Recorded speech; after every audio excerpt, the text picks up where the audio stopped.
school that is very prestigious, there isn't much diversity on campus. I am one of the known 4 Ethiopian students within the freshman class at Georgetown. As you can imagine, it can get very lonely. From what I gather from my Ethiopian friends at American University, George Washington University, and even the University of Maryland, it can be difficult to establish a sense of cultural pride when there's only a small number of us.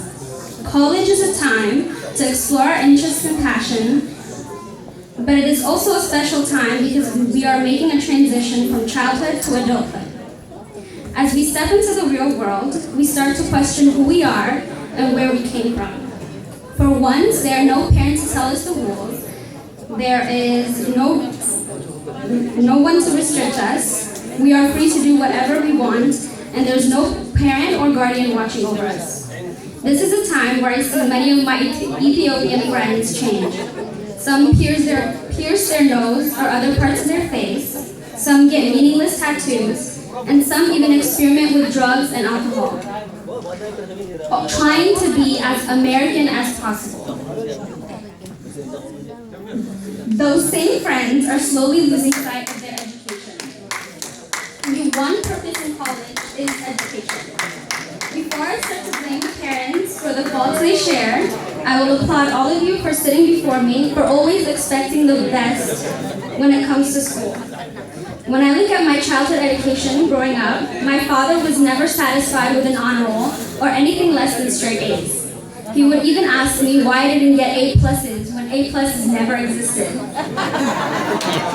That is the level of dedication that Ethiopian parents expect when it comes to school. But they all share the same problem. We fail to teach our students about our culture. If a person does not speak the language of the country they come from, it is meaningless to claim that country. Many of the friends I mentioned do not speak Amharic or Tigrean. They identify with the American culture more than they identify with the Ethiopian culture. Ethiopian parents have a responsibility to teach their children about the importance of knowing their culture. If it wasn't for my supportive family or the community that I have as Bahagi, I would not be standing before you today.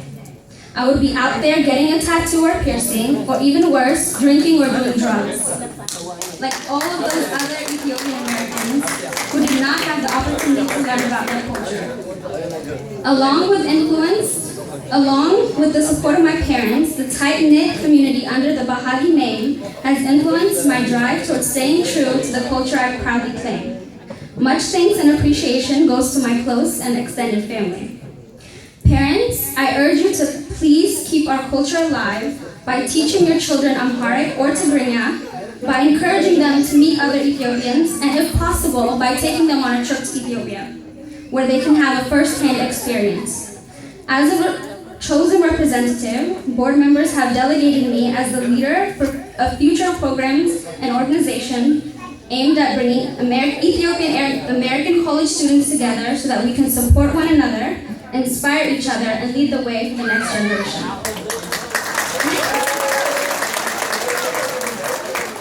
Imagine if these programs were not in place, our children, third generation Ethiopian Americans, will not even have the opportunity to understand Amharic or Tigrinya, let alone speak the beautiful language.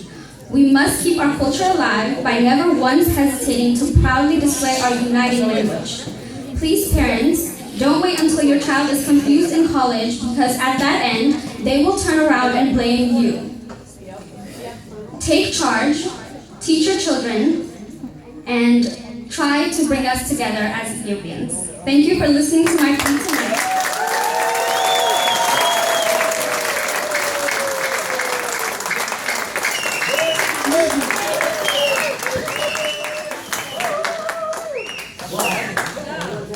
መጀመሪያ ማመሰገን የምፈልገው እግዚአብሔርን ነው ለዚህ ደረጃ ያደረሰኝ።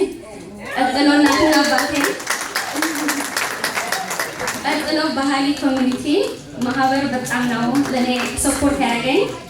ቀጥሎ ደግሞ ሁላችሁ እዚህ የምታዩኝ ያላችሁ እኔ እንደዚህ አይነት ችሎታ የሰጡኝ እናትና አባቴ ባስተማሩኝ ነው። ቋንቋ ማለት ማንነት ማለት ነው።